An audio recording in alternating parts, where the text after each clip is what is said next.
Praise the lord. ప్రభునందు ప్రియులరా, ఈ దిన దేవుని వాగ్దానం చదువుకుందాం.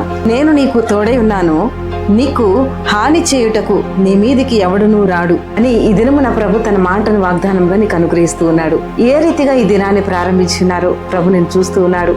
దేవుని యందు భయభక్తులు కలిగి దేవుని వాక్యాన్ని ధ్యానిస్తూ ప్రార్థిస్తూ ఆయనతో ఈ దినాన్ని ప్రారంభించున్నావా? అలాగున నీవు కొనసాగితే ఇదిగో ప్రభు తన మాటను వాగ్దానంగా నీకు ఇస్తూ ఉన్నాడు.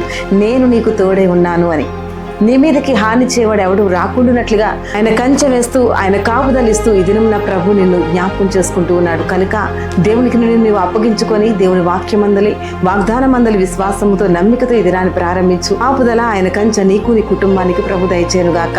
ప్రార్థన. తండ్రి నీకు స్తోత్రమయ్యా, ఈ దినమున మీ ప్రియులకు ఇచ్చిన ఈ యొక్క వాగ్దానం ప్రతి ఒక్కరి పట్ల నెరవేర్చి నజరేయుడైన యేసుక్రీస్తు నామంలో రక్షణ విడుదల దయచేయండి. అందరూ మ్యారేజ్ డే అలాగే బర్త్డే జరుపుకుంటున్నారు, నీ నామంలో దీవించి ఆశీర్వదించమని వేడుచున్నాను తండ్రి.